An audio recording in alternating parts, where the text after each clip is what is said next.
This is a lot, and we'll dive into it. This is kind of just like a high level of how Dune functions. So our design ethos from day one has been that we want to be a data-driven organization. We want to be able to quantify risk at the individual level of every employee within an organization.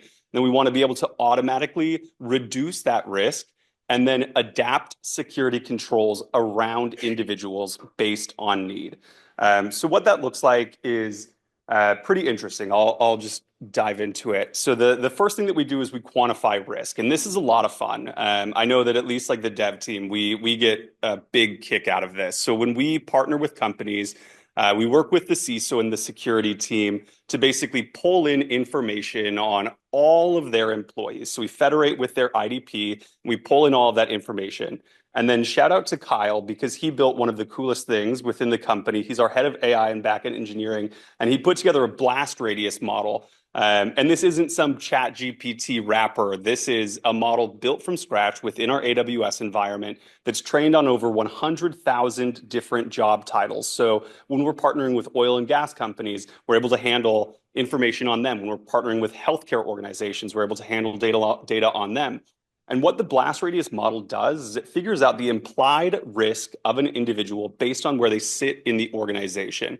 If you have a VP of finance or say like the EA to the CFO, those are tremendously high risk positions. Whereas say a marketing intern might be by nature slightly less risky. And so we're able to run all of the folks in the organization through the blast radius model, and it essentially determines if they're in a high risk position. What do high risk positions typically look like? That's somebody that has access to capital. If they can exfiltrate funds from the organization externally, obviously high risk. Anybody that has access to development keys or environments that have sensitive information. So for our healthcare companies, that's PHI and PII. And also a very high risk position turns out to be the IT help desk. That is literally what happened with the MGM attack that Kyle walked us through. They were able to fool people at the IT help desk, reset credentials, and they have the keys to the kingdom. So after we run people through the blast radius analysis, that's when we run what we call the baseline risk assessment. And we operate almost in stealth mode during this time. So the CISO and the security team are apprised that they're partnering with Dune. Our end user, the employees of the organization, don't know. So for about 3 to 4 weeks, in stealth mode, we launch a barrage of attacks against the organization using the same attack modalities that hackers are using. So that can be as basic as something as a phishing email. We can do SMS smishing. We can do inbound and outbound voice phishing or vishing. And then soon to be, we'll be able to launch video deepfakes. So we're actually replicating the type of attacks that hackers are using in the wild to determine who is adept at recognizing those as attacks and taking the proper action and following company policies, and who is fooled by those things. During this time of the baseline risk assessment, we're essentially putting together a credit score, but instead of that being tied to like financial lending, we're tied to cybersecurity adeptness. And we're able to get this data at a really granular level. We might see that I have a really high propensity to fall for urgency-based smishing attacks, or Claudia has a propensity to fall for retail-themed phishing attacks, or Shivam has a propensity to fall for inbound vishing attacks. And so with all of this data, we're able to understand where there is weakness. And that's when we launch into the phase where we're automatically reducing risk. This is what internally we call the organic immunity model. You can think of it kind of like white blood cells targeting an infection or a weakness and helping the organization to become more healthy. And what's pretty cool about this is that it's totally different from standard security awareness training. We're not just giving the same training to everybody. We have a massive content library that our team has put together that is focused on very, very specific threats. And instead of these trainings being like 30, 60, 90 minutes long, they're typically 1 to 2, maybe 3 minutes long. And we wanted to change the state for the end user to make this as enjoyable as it could be. So when somebody goes through the failure chain associated with one of our attack assets, and we assign them a training at the end of that. Instead of it being this multiple choice that's really easy to guess on, we built another AI model that we run within our AWS environment that basically runs NLP. So at the end of the training, there's just a free form text box, and we say, what are two or three things that you've learned? And they can put in anything. And they do. Some of them are very interesting.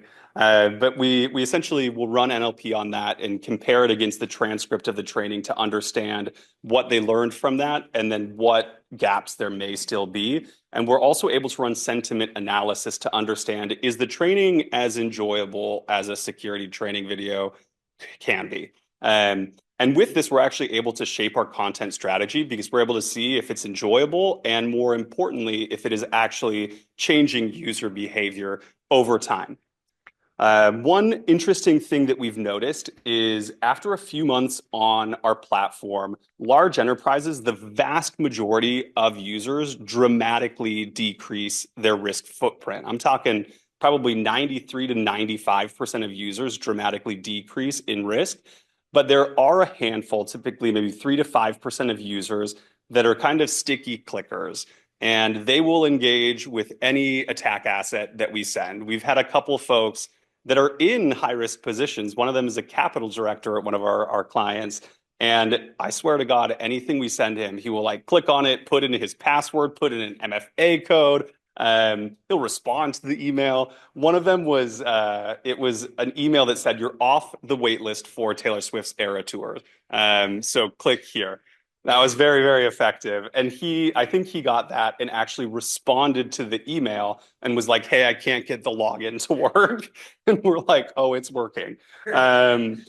But yeah, so for folks like that, that's where we want to adapt security controls around them. These companies and the individuals, the high risk individuals within them, they still need to be able to do their job, but they're introducing a disproportionate amount of risk into the organization. And so that's where our integration with existing elements of the security stack is very helpful. So for users that have a propensity to fall for phishing-based attacks, we're federated with their secure email gateway. Why don't we run graph analysis to understand who they're typically interacting with in their day-to-day email communications? And then we can very easily flag anomalous behavior there. Or if they're clicking on a lot of things that they shouldn't, why don't we increase the filtering rules within the secure email gateway as much as we can? Or like that capital director, if we have somebody that's going through our simulated login portals and entering passwords and MFAs multiple times, why don't we force a password reset for that user? Because if they've divulged that to us, they very likely divulged that to other people. And then why don't we also enforce phishing-resistant MFA on that individual? Phishing-resistant MFA, like FIDO2 security keys, can be cumbersome. That's why they're not typically deployed all the way across an org. But